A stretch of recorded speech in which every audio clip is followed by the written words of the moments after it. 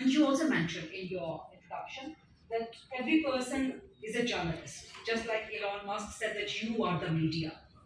But is that viable in terms of credibility?